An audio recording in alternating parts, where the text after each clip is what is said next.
Assalamualaikum warahmatullahi wabarakatuh. Perkenalkan, nama saya Febrianti Nur Fauzia dengan NIM 30 120 132. Di sini saya akan menjawab pertanyaan UAS yang diberikan.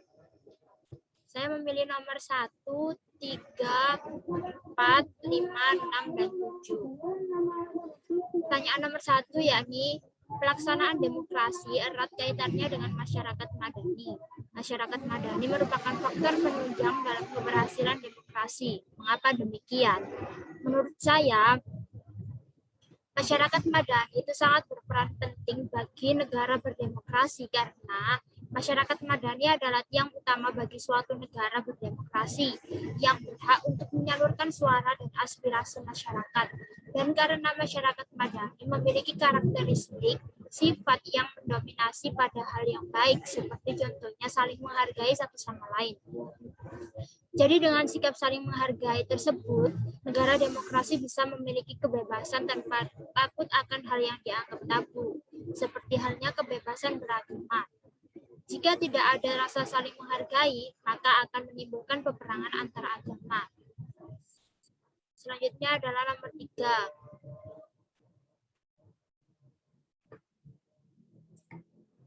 Nomor 3 yakni letak geografis Indonesia pada posisi silang dunia, jumlah penduduk yang besar, masyarakat yang berbineka akan membawa dampak bagi bangsa Indonesia.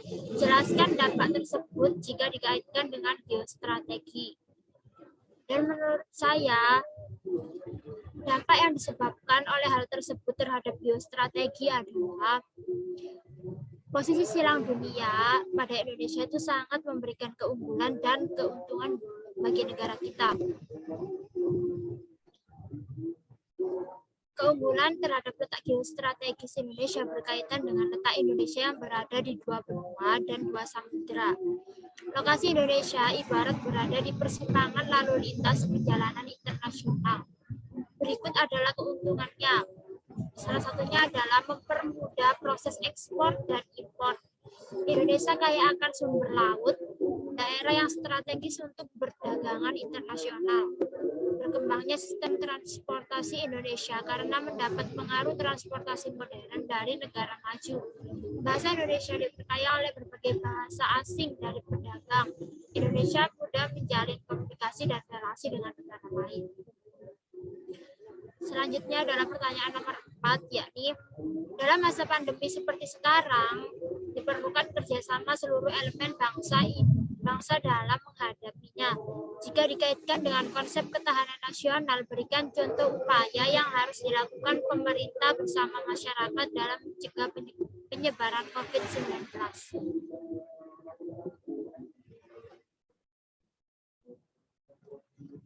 Menurut saya, ketahanan nasional dalam masa pandemi ini bisa dilakukan dengan cara saling membantu antar masyarakat maupun pemerintah. Misalnya, saling membantu orang-orang yang sedang terdampak dan sedang menjalani isolasi mandiri maupun yang berada di rumah sakit. Agar setiap masyarakat tidak merasa beban ini terlalu berat, maka kita jalani bersama-sama dengan cara membantu. Meskipun membantu dengan menyalurkan makanan, ataupun menyalurkan bahan-bahan kebutuhan yang diperlukan oleh masyarakat tersebut.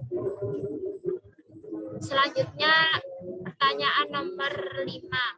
Ini, jelaskan elemen-elemen penting Trigatra dan Pancagatra dalam pelaksanaan ketahanan nasional, bagaimana upaya dalam menghadapi globalisasi budaya. Menurut saya, elemen penting dari Trigatra adalah aspek alamiah yang terdiri atas gatra atau bidang, letak geografi negara.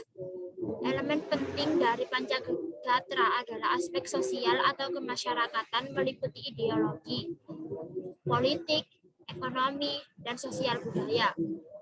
Terus upaya yang dapat kita lakukan dalam menghadapi globalisasi budaya adalah menyaring setiap budaya asing yang masuk ke Indonesia untuk kemudian diadaptasi dan digunakan bersama-sama, dan mempromosikan budaya asli Indonesia seperti budaya-budaya daerah dari Indonesia agar tidak tergerus oleh perubahan zaman dan agar pemuda-pemuda milenial seperti saya, seperti kita semua itu lebih mencintai budaya asli Indonesia daripada budaya luar negeri.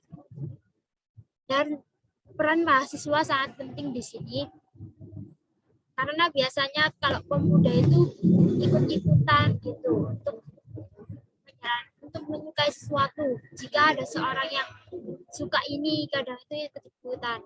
Jadi kita sebagai mahasiswa harus menerapkan rasa cinta kepada budaya Indonesia sendiri agar banyak juga yang terinspirasi oleh kita semua. Selanjutnya adalah nomor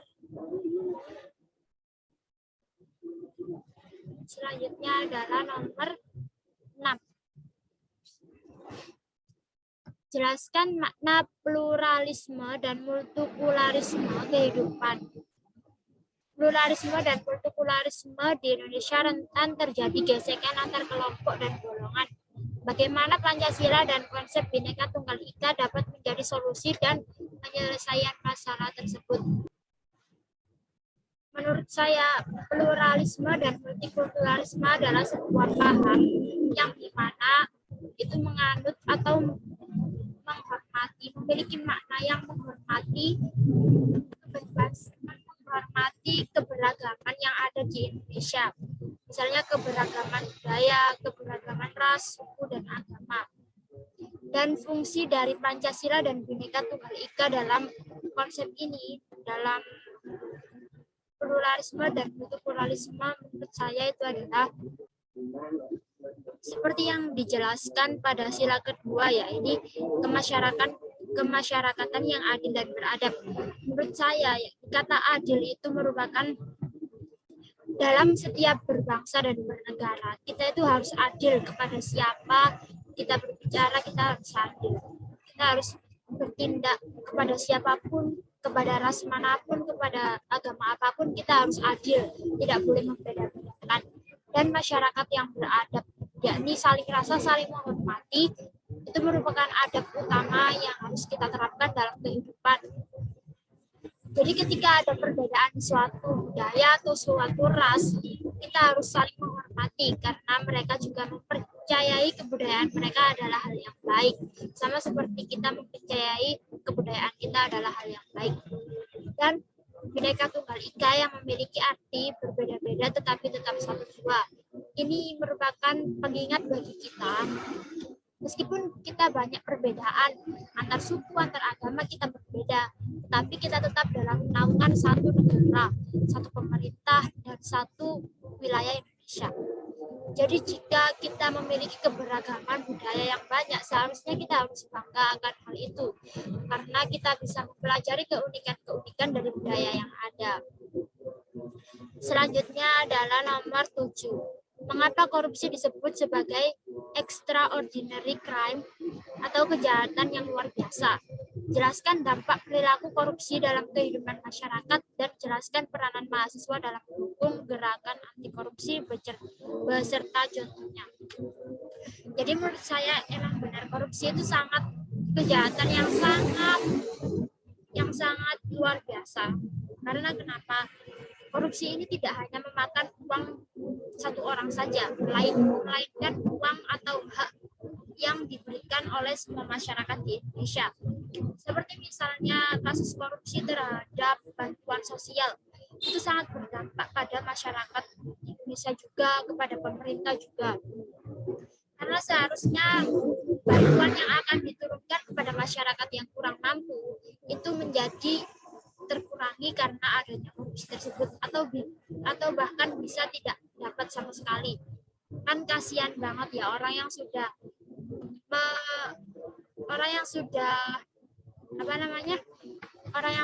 mengharapkan bantuan tersebut tiba-tiba dari atas dikorupsi dan akhirnya tidak bisa turun ke bawah. Dan itu juga sangat berdampak negatif pada pemerintah yang ada, khususnya presiden, yang kemungkinan harus menanggung hal tersebut atau mengganti uang tersebut dengan mungkin saja uang pribadi atau uang negara. Terus bagaimana peranan mahasiswa dalam gerakan anti korupsi? Kita sebagai pemuda milenial seharusnya paham akan korupsi itu, dan kita harus memahaminya sejak dini agar tidak terulang lagi hal-hal seperti korupsi di zaman sekarang pada masa kejayaan kita.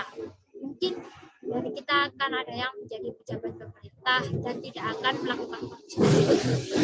Dan contoh yang bisa dilakukan mahasiswa dalam mengatasi gerakan anti korupsi ini yaitu dengan menyalurkan aspirasi atau semangat untuk menghindari korupsi-korupsi yang ada di Indonesia. Seperti hal kecil yaitu suap untuk pemilihan kepala daerah atau kepala desa.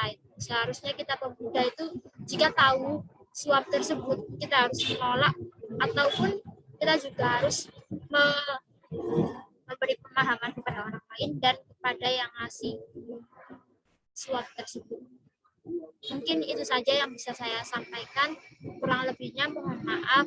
Terima kasih. Wassalamualaikum warahmatullahi wabarakatuh.